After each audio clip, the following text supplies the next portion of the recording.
made to you so special? Nothing. I'm just a kid from Brooklyn. Here's to the losers. Brooklyn! Bless them all. Were you scared of it? No, not at all, huh? Nope, I'm from Brooklyn. You're from Brooklyn, huh? Okay guys, Frank Stout, just a guy from Brooklyn, and I'm here to bring you the top 15 guilty pleasure movies, also known as So Bad It's Good movies. Let's not waste any more time. I want to go through my 2 rules so we can get to it.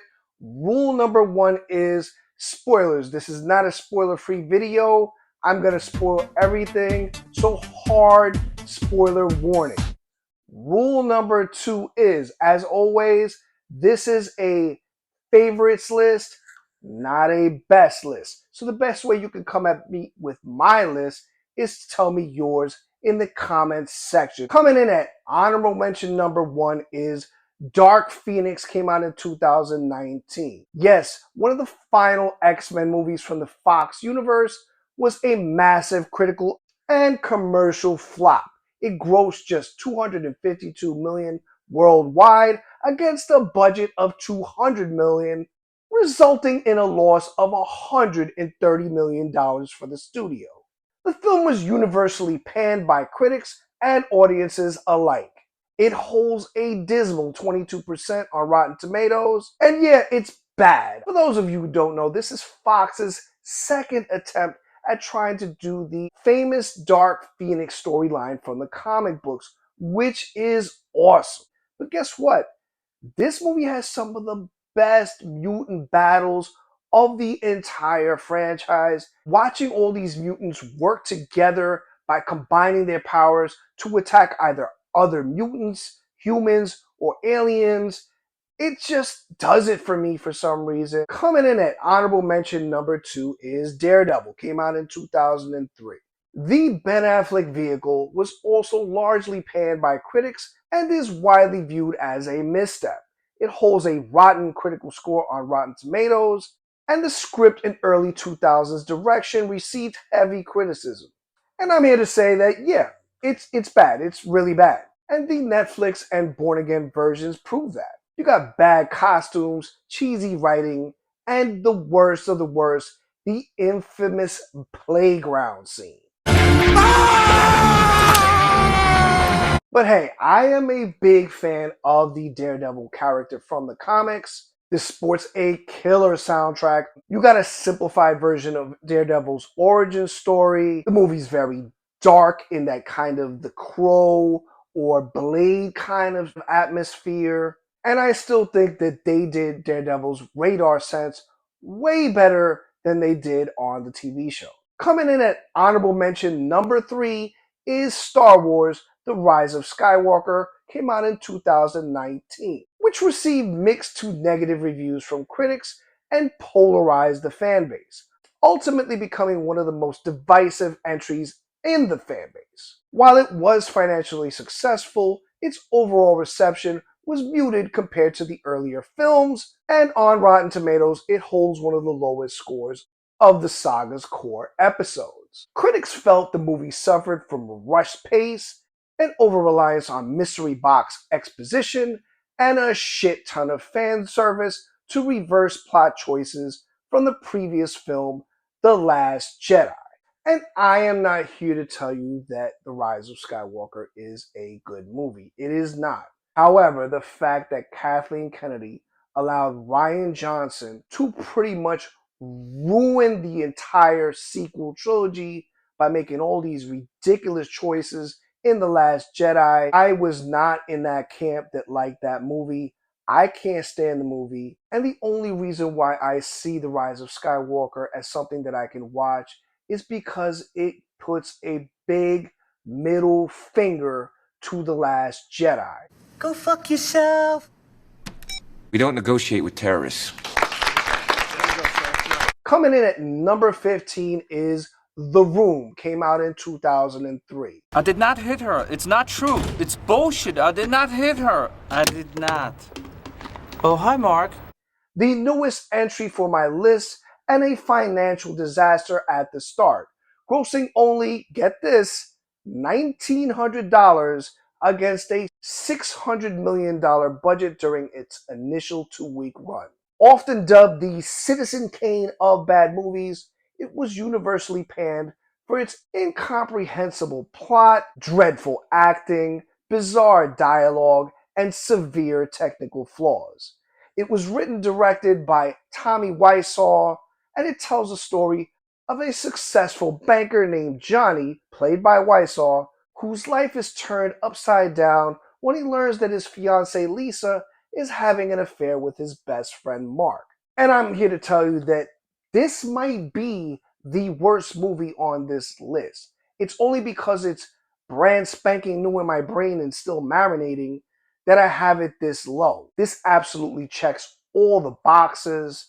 You got bad story, bad writing, bad dialogue, bad acting, bad music, and these cringy long sex scenes. For some reason, this group of people are constantly tossing around a football, even when they're wearing like tuxedos. There's this young kid, Denny, like this neighbor kid, who is kind of like a son to Johnny. And he gets off on watching Johnny and Lisa do it. It's just so weird. The movie is truly an enigma wrapped inside of a mystery. I'm going to watch it more, and it's going to rise up in this ranking. Coming in at number 14 is Howard the Duck. Came out in 1986. A massive critical and commercial failure.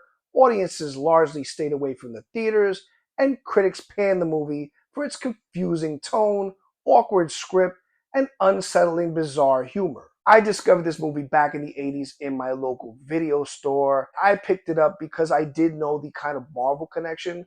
I did not know that Lucas made this movie. I didn't even know that the movie was a flop. And guess what? I digged it. It was like a kind of sci-fi 80s weird adventure with this little duck who made friends with everybody he encountered with. Yeah, it's weird. It's got like duck boobs, and at one point, Leia Thompson, who happened to be one of my big crushes back in the day, gets into bed with the duck, and there's like some implied bestiality there. But, you know, hey, it was the 80s, and the 80s were kind of crazy at that time. Coming in at number 13 is Black Adam. Came out in 2022. The Rock himself promised that Black Adam was gonna change the game for the DCEU. What I didn't know was The Rock was also trying to make a kind of power grab and take over the universe itself. Unfortunately for The Rock, it was not a box office success and is widely considered a financial failure. It earned $393 million on a $260 million budget, and it needed $600 million to break even. Instead of saving the DCEU, it pushed Warner Brothers into rebooting the entire universe with James Gunn sending The Rock and Henry Cavill packing their bag. You lose! Good day, sir! I went to the theater opening night, and I did not see a bad comic book movie. I just saw a mediocre comic book movie, and I am not as familiar with DC as I am with Marvel. So I got a kick out of seeing some, characters that I really hadn't seen on the big screen. I went with it, and I thought Black Adam was fun. Coming in at number 12 is Spider-Man 3. Came out in 2007. A massive commercial success, but a critical disappointment. It grossed $895 million worldwide, making it the highest earning film in the Sam Raimi trilogy. However, it received mixed to negative reviews for being overstuffed with villains. This eventually pushed Sony into abandoning Spider-Man 4 and instead rebooting the entire franchise. The way I see it is, if you compare it to the first two movies, yeah, it's pretty damn bad. But oh my god, is this movie fun to watch, and I only have one reason. Bully Maguire. Seeing Tobey Maguire be a dick to everybody for like a 15 to 20 minute run in this movie was everything to me. He's trying to get it on with Gwen Stacy and at the same time make Mary Jane jealous in this ridiculous like dance scene at a bar, restaurant. Sam Raimi, wow, this was really bad, but thank you. Thank you for giving me this. See you, chump.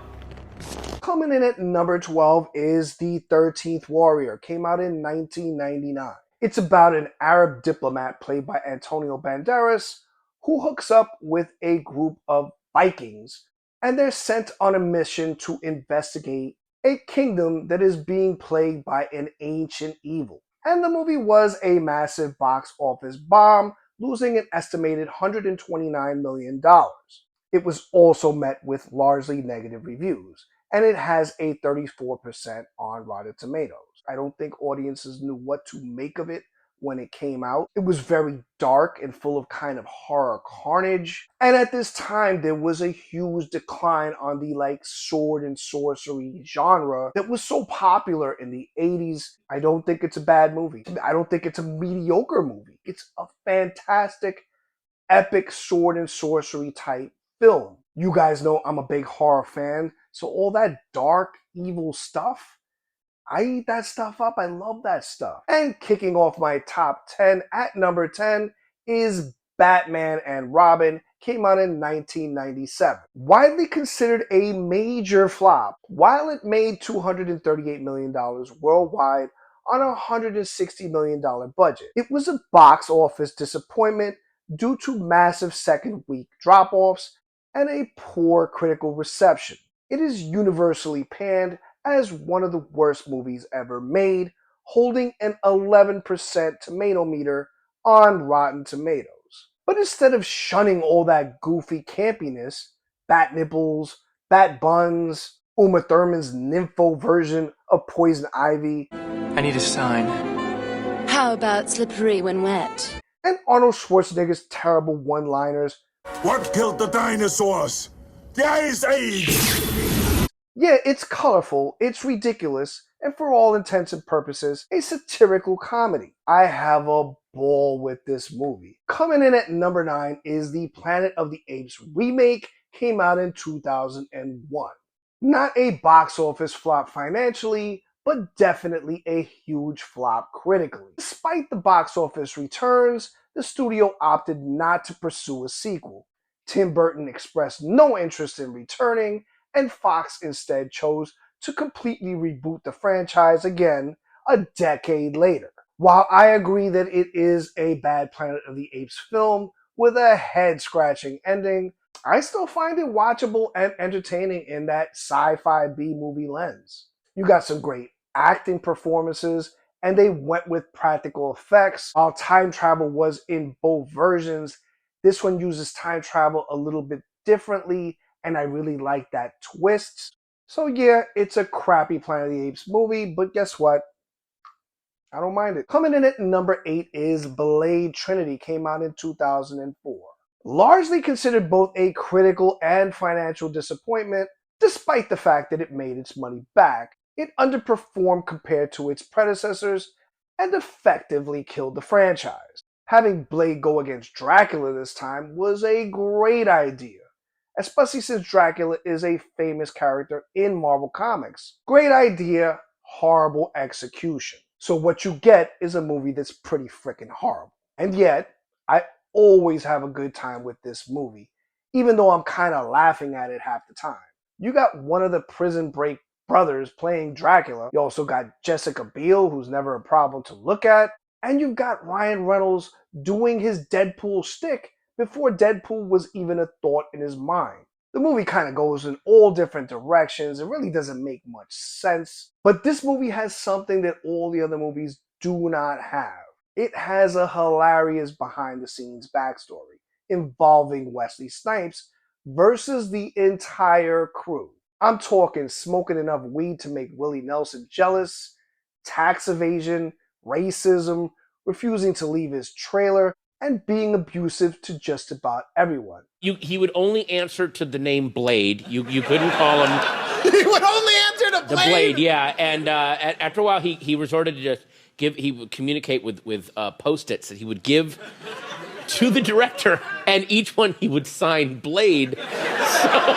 Coming in at number 7 is Superman 3, came out in 1983. Yeah, this was not well received. Critics and fans felt it lacked the weight of the first two films and currently holds a 31% critic score on Rotten Tomatoes. It's half Superman film and half Richard Pryor comedy, and it probably didn't help that by this time in his career, Pryor had done enough cocaine to kill a small horse. But I salute you, Superman 3, for at least doing something different. All of these Superman movies are always about the same shit. Lex Luthor, Kryptonite, General Zod, cloning Superman. Enter the evil Superman storyline.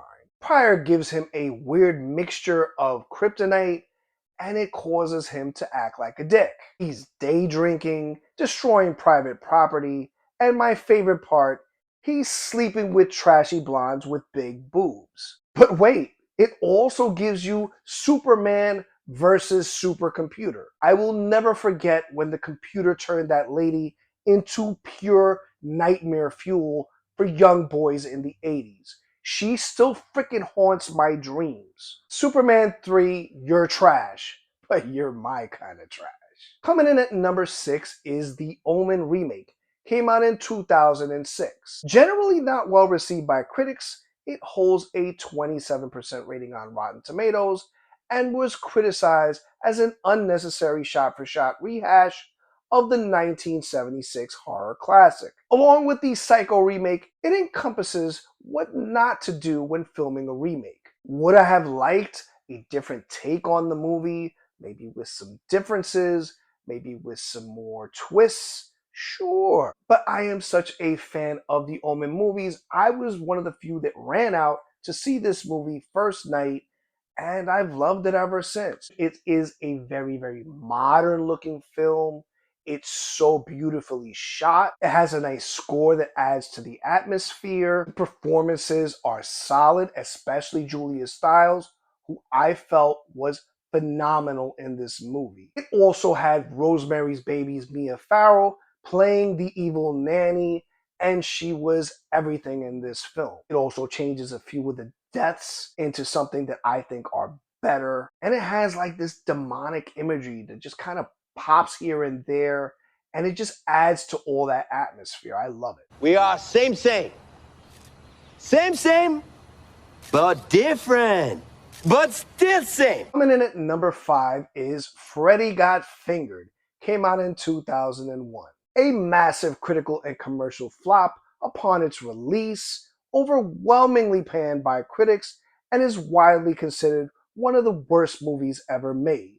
It holds a score of roughly 12% on Rotten Tomatoes and won 5 Golden Razzie Awards. There's tasteful comedy, there's tasteless comedy, and then there's Freddy Got Fingered. Tom Green plays Gordy, a man-child who strives to become an animator in Hollywood while being a thorn on his father's side. It's also kind of a rom-com as he meets Betty, a disabled hospital worker who dabbles in rocket science. She's paralyzed from the waist down and in a wheelchair, and she likes it when Gordy whips her legs. Yeah, that happens. Like so many women out there, Betty just wants to be loved. I don't care about Jules. I just want to suck your. Which scene is the absolute batshit crazy wildest? Probably the saving the day at the hospital scene with the newborn baby, him finding a dead deer on the road and deciding to become the deer of sorts. But for me, it's the ending where he decides to satisfy an elephant who then explodes all over his father. There's just no other movie that can brag about something like that. Coming in at number 4 is Troll 2. Came out in 1990. Widely panned and historically holds a 0% on Rotten Tomatoes. Critics heavily criticize its terrible acting, nonsensical plot, and unintentional hilarity, including a family of vegetarians fighting plant-eating goblins. You heard that correctly. There's no trolls in this movie. There's goblins who try to get people to eat green food that changes them into plants that the goblins eat. They're eating her! And then they're going to eat me! Oh my God!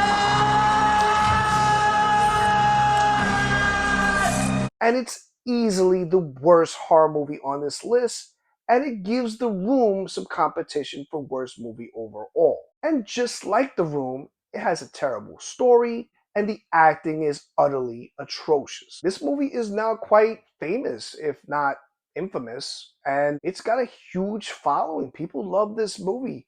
They understand that what they're seeing is something special, and I see it too. And then at number 3 is the Wicker Man remake, came out in 2001. The Nicolas Cage remake was universally panned by critics and audiences. Widely considered one of the worst remakes ever made, it completely failed as a cult horror film, and it holds a dismal 15% on Rotten Tomatoes, with critics citing a terrible script that doesn't make any sense, wooden acting, and baffling character choices. When I heard of The Wicker Man, I wanted to see it right away. I went and streamed it, and guess what? I streamed the remake by mistake. I don't know, I just fell in love with it. You got Nicolas Cage playing a police officer investigating the death of a child on a remote island, and he's being driven mad by a cult of crazy women. And at times, he is running around in the woods in a bear suit, knocking people the fuck out. And that is just my cup of tea. And his demise is also one for the ages. You bitches! You bitches! No, no, stop moving! Oh, no, not the beast! Not the beast! Ah! And my runner-up at number 2 is The Exorcist Believer, came out in 2023. Poorly received by both critics and audiences, which heavily criticized the film for its reliance on cheap jump scares and lack of fresh ideas, holding a poor rating on Rotten Tomatoes. Viewers felt it was a generic cash grab that did an injustice to the 1973 classic, and the negative reception was so severe that Universal's plans for a new trilogy were completely scrapped. This movie was made by David Gordon Green, who had just finished his Halloween trilogy, which pissed off a lot of Halloween fans. I think the people already had their mind made up when they heard that David Gordon Green was going to do an Exorcist trilogy. I saw it myself online. They were like, this is a terrible idea. Look what he just did with Halloween. He's going to do it again with The Exorcist. Another factor is that whether or not it is in fact a really bad movie. It is a really, really bad Exorcist sequel. Wanted to get Ellen Burstyn in for this movie because she was in the original. She didn't want to do it. They offered her money. She still didn't want to do it. They offered her more money. She said absolutely not. They offered her a shit ton of money, and eventually she caved. Hey, you know, we all whore ourselves at one point or another for whatever we need, and I got no problem with that. Linda Blair was in this movie, and she was in it for about, I don't know, 30, 40 seconds maybe? I don't know. Is it a bad possession movie? I have seen a ton of possession movies that range from absolutely terrible to fantastic. Honestly, a lot of them are really similar. And this one's pretty good. It has a nice atmosphere. It had some really nice creepy scenes. Was there anything new? Not really, but none of these possession movies give you much new. Horror fans love The Exorcist. It is like the holy grail for them. It is a masterpiece. I'm not denying any of that. But guess what? The Exorcist has like 3 or 4 sequels. Only one of them is even close to the original, and that's part 3. The rest are pretty much crap. So if this one is crap, it's just more crap. So I don't get the outrage here. Exorcist films have always been about Catholicism.